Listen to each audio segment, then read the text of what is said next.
গাজীপুরের কালিয়াকৈর উপজেলার বাসুরা গ্রামের সাইফুল ইসলাম নামের এক ব্যক্তি শুক্রবার রাত ৯টার দিকে বাড়ির পাশের বিলে মাছ ধরতে যান। এ সময় তার পায়ে কামড় দেয় একটি বিষধর সাপ। সাপে কাটা সাইফুলকে পরিবারের লোকজন প্রথমে ওঝার কাছে নিয়ে যায়। পরে সেখান থেকে হাসপাতালে নিয়ে গেলে চিকিৎসাধীন অবস্থায় শনিবার ভোররাতে মারা যান তিনি। এরপর মৃত সাইফুল ইসলামের লাশ দাফনের প্রস্তুতি নেয় পরিবারের সদস্যরা। এ সময় একজন পুরুষ ও নারী ওঝা এসে জানান মৃত সাইফুল ইসলামকে জীবিত করে দেবেন তারা। ওঝার কথা শুনে গতকাল দুপুরে লাশ দাফনের কথা থাকলেও মৃতের স্বজনরা দাফন করেননি মৃত সাইফুল ইসলামের লাশ। পরে ওঝারা মৃত ব্যক্তিকে জীবিত করতে নানা আয়োজন শুরু করেন। তবে আয়োজনের প্রস্তুতি শুরু করে কিছুক্ষণ পরেই ঔষধ আনার কথা বলে এলাকা ত্যাগ করেন ওই দুই ওঝা। এ ঘটনায় ক্ষোভ প্রকাশ করে এলাকাবাসী জানান আধুনিক যুগে এটি একটি কুসংস্কার। একজন ওঝা একজন মানুষ মারা গেলে পুনরায় সে জীবিত করবে, এটা তো আসলেই কুসংস্কার। তো এই জায়গায় এলাকার মানুষ থাকতে, মসজিদ কমিটি থাকতে, এই জায়গায় একজন মুয়াজ্জিন হুজুর থাকতে, তাদের সামনে এরকম একটা কুসংস্কার একজন কবিরাজ করে গেল, এটা আসলে একটা দুঃখজনক ব্যাপার। যে ওজার সাথে আমার কথা হয়েছে, হ্যাঁ ওজা যে ভেগে গেছে, সে আর ফোন ধরতেছে না।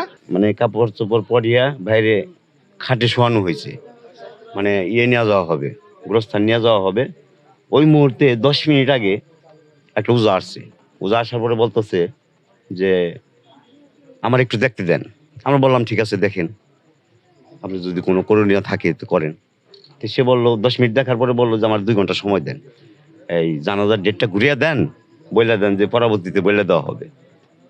সেই সুবাদে মনে করেন যে সে সারাদিন মোটামুটি তার যা করণীয় দরকার করছে, করার শেষে আমাদেরকে করি আনার জন্য বলছে, আরো কিছু জিনিস আনার জন্য বলছে।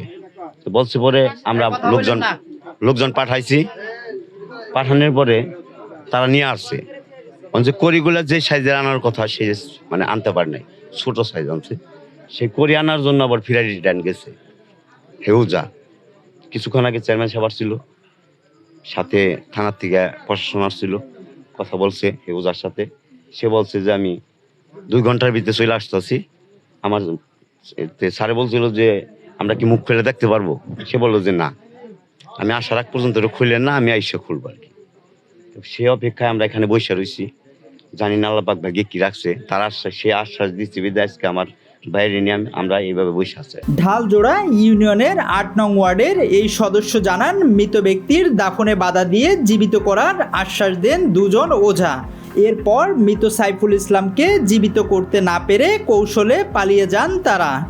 যেহেতু আমাদের গ্রামের মানুষ সবাই এখানে আবেগপ্রবণ মানুষ, এরা বৈজ্ঞানিকভাবে অতটা সচেতন না, যার কারণে তার কথাকে বিশ্বাস করে মা বাবা গ্রামের আবেগকে পুঁজি করে এই যে ধোঁকাবাজ তাদেরকে দীর্ঘক্ষণ এখানে চিকিৎসার নামে আটকে রাখে। জনগণকে জনগণের কুসংস্কার ছড়িয়ে এখানে আটকে রাখার চেষ্টা করে। শেষ মুহূর্তে আমরা যখন সে বলে যে একটা করিডোর শর্ট পড়েছে, এটার জন্য আমাকে সাভার যেতে হবে, সাভার যাওয়ার পরে 2 জন লোক আমরা পাঠাই সাথে, তারপরে আপনার টুঙ্গি যায়। এখন সে নানান ধরনের বাহানা করতেছে। ইভেন আমাদের যে 2 জন লোক তাদের সাথে গিয়েছে, এখন তারা সংকটাপন্ন, এখন তারা বিপদে আছে। আমরা তো চিন্তা করছি এখন যে ওই 2 জন লোক আমাদের জীবন নিয়ে ফিরে আসতে পারি কিনা, আমরা এই ভয়ে আছি। তাদের সাথে আমরা বারবার যোগাযোগ করার চেষ্টা করছি। তাই সেই লোকটা বলতেছে যে আমরা কুমিল্লা যেতে হবে, রংপুরে যেতে হবে। এজন্য ওই 2 জন লোককে আমরা বলেছি তোমরা সশরীরে সম্মানের সাথে তোমাদের জীবন নিয়ে তোমরা অন্তত বাসায় ফিরে আসো।